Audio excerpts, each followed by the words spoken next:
Hello, Year 9. I hope you had a really nice half term and you are feeling really rejuvenated and ready to re engage with the online learning and your English lessons. So, the week before half term, we started looking at My Polish Teacher's Tie by Helen Dunmore, and we completed some reading questions about the text and about our ideas about the language and the way that it was written. So this week's lessons are still using My Polish Teacher's Tie, but they're actually about writing rather than reading and analysing the story.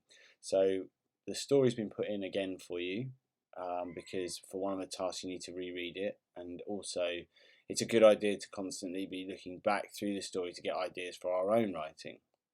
So lesson number 1 looks at description. So the first thing that we want you to do is to reread this description of Stephen Jezeroni from My Polish Teacher's Tie. This is, I looked past both of them. I'd noticed him before if I hadn't been so busy.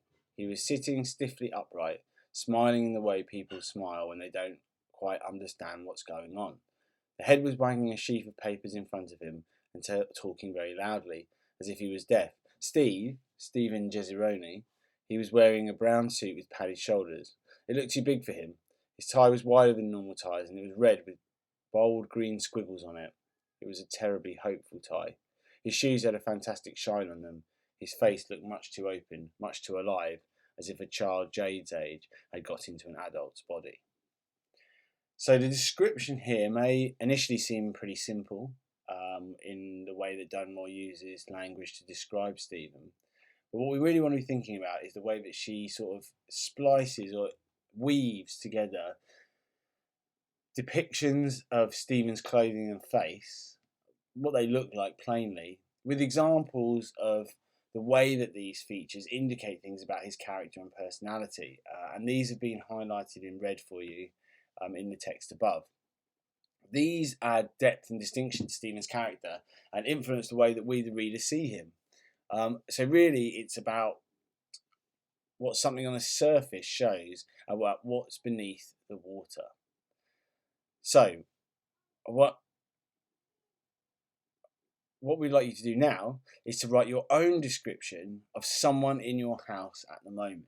So, thinking about the way that Dunmore has described Stefan Jezeroni, what we'd like you to do is to choose someone, could be mum, dad, brother, sister, and to describe how they look and what they're wearing, but to try to think about how their appearance indicates aspects of their personality.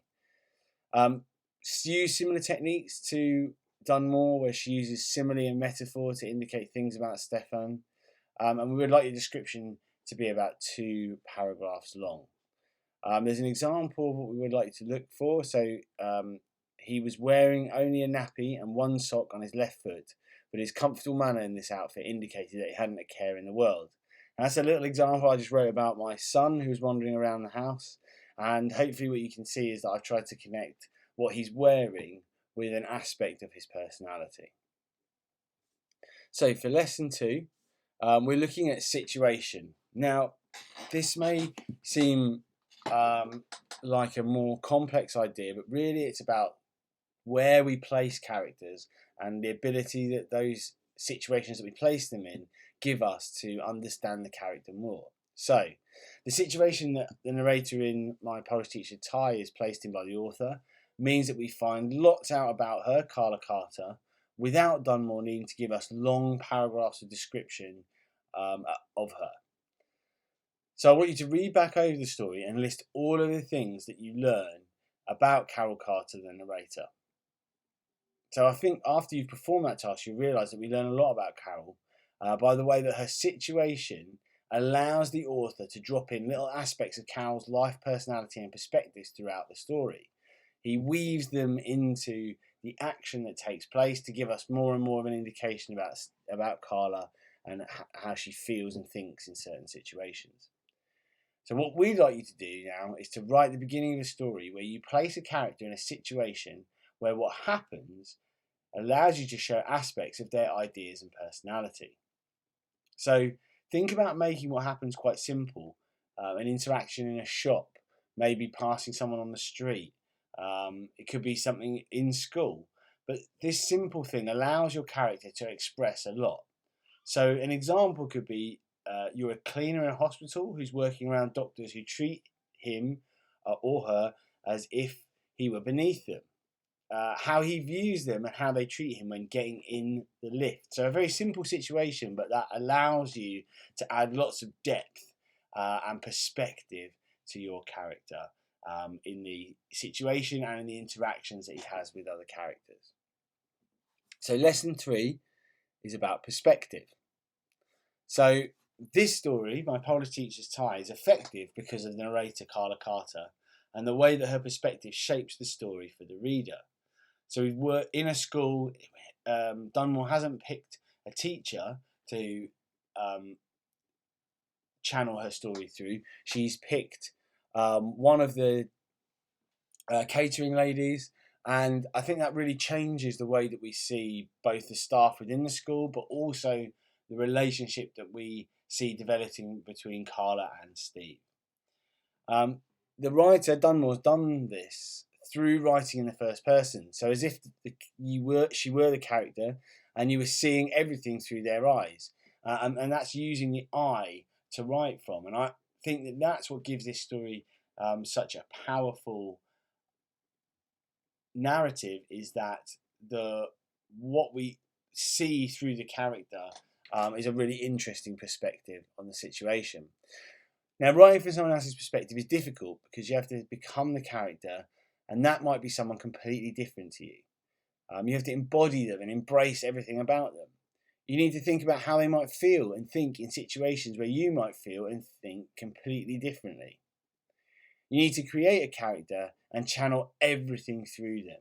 So remember that this is not you, this is someone completely different who thinks differently, who feels differently, and that is the real skill of writing from a first person perspective, is that you can embody and become the character who you're writing from.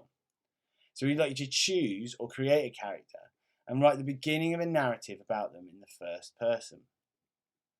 Now, when you're creating this narrative, I want you to think about the lessons that we've done previously, and to think about using a situation to allow them to define something about them, the same as we looked at in lesson 2, and to include a description of someone who they're looking at and who that they project their ideas onto their appearance, just as we did in lesson 1. So this is really a combination of the skills that we've developed across the week and that we've identified in Dunmore's My Polish Teacher's Tie.